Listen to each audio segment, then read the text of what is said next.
పలు రాష్ట్రాల్లో భీకర వర్షాలు కురుస్తున్నాయి. చాలా చోట్ల ప్రమాదవశాత్తు వరదల్లో కొట్టుకుపోయి ప్రాణాలు కోల్పోయిన ఘటనలు చూస్తూనే ఉన్నాం.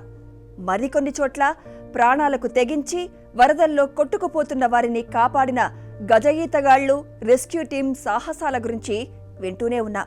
కానీ మానవత్వానికే మచ్చ తెచ్చేలా ప్రవర్తించాడో గజ ఈతగాడు. డబ్బులు అకౌంట్లో పడితేగాని కాపాడనని భీష్మించుకున్న అతడి దురాశకి ఓ నిండు ప్రాణం బలైంది.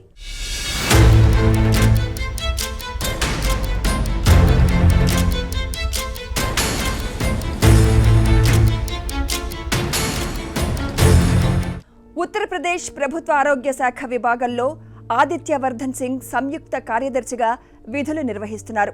శనివారం సహచర ఉన్నతాధికారులతో కలిసి ఆయన కాన్పూర్ సమీపంలోని నానోమౌ ఘాట్లో స్నానం చేసేందుకు గంగా నదిలో దిగారు. సహచరులతో కలిసి ఆదిత్యవర్ధన్ సెల్ఫీ తీసుకునేందుకు ప్రయత్నించారు. అంతలో కాలు జారి ఆయన నీటిలో పడిపోయారు. ఆయనను రక్షించాలంటూ అక్కడే ఉన్న గజ ఈతగాడు సునీల్ కాశ్యప్ను వారు కోరారు. తనకు 10,000 చెల్లిస్తే ఆయన్ని కాపాడతానని స్పష్టం చేశారు. ఆదిత్యవర్ధన్ సహచరులు అతడికి ఆన్లైన్ ద్వారా నగదు చెల్లించారు.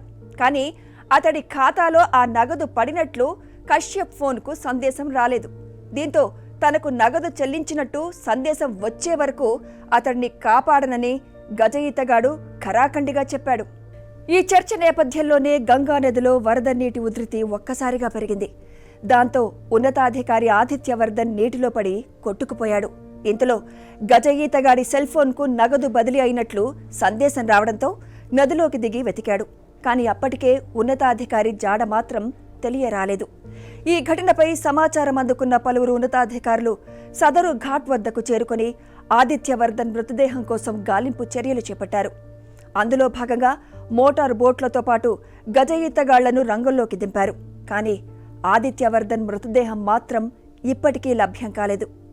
ఆదిత్యవర్ధన్ భార్య మహారాష్ట్రలో న్యాయమూర్తిగా విధులు నిర్వహిస్తున్నారని సహచర ఉన్నతాధికారులు వెల్లడించారు. ఈ కథనం అటు మీడియాలో ఇటు సోషల్ మీడియాలో వైరల్ అవుతోంది. దీంతో నెటిజన్లు సైతం గజ ఈతగాడి తీరుపై భగ్గుమంటున్నారు. మనిషి ప్రాణం కన్నా 10,000 ఎక్కువయ్యాయా అంటూ అతడిపై ఫైర్ అవుతున్నారు.